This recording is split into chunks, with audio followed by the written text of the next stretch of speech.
دوسرا سوال کیا ہے؟ وضو کے متعلق ہے، اخراج ہوا سے وضو کے ٹوٹنے کی کیا حکمت؟ اگر یہ نہ ہوتا تو مسجدیں بدبو سے بھر جاتی، خاص طور پر ایسی سوسائٹی میں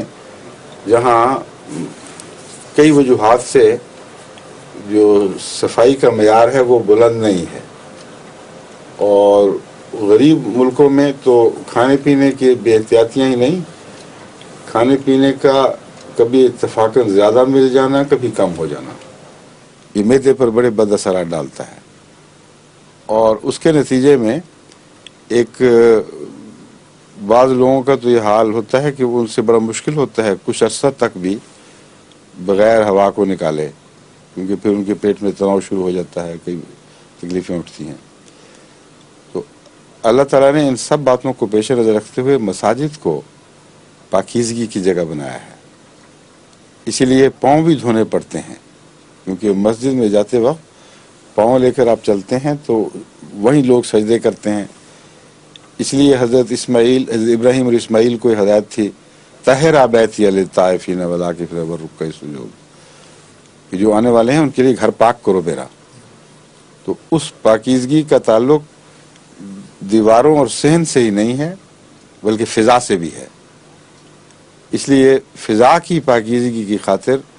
یہ لازم ہے کہ انسان اس سے پرہیز رکھے۔ یہ اجتماعی حکم ہے۔ جہاں تک انفرادی ہے، نماز پڑھتے ہوئے اگر بدبو اٹھتی ہے تو ایسے شخص کی نماز کیا رہے گی؟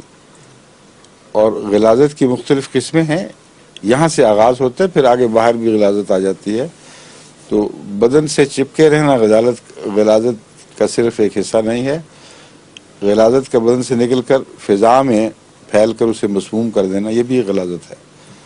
تو عبادت کے لیے جو پاک ماحول ہے وہ میسر نہیں آ سکتا،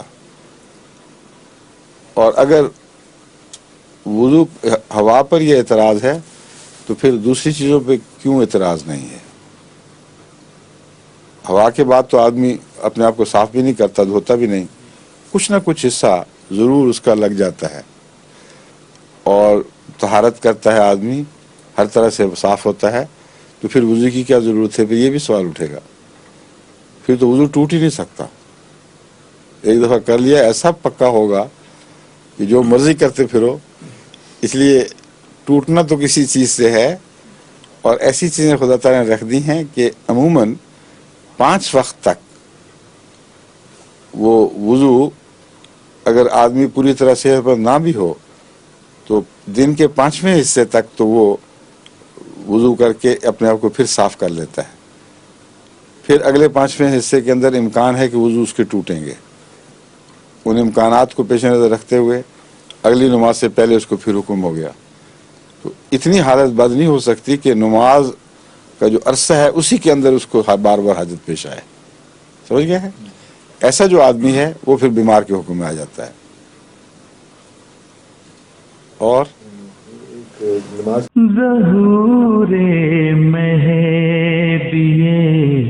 آخر زمان ہے،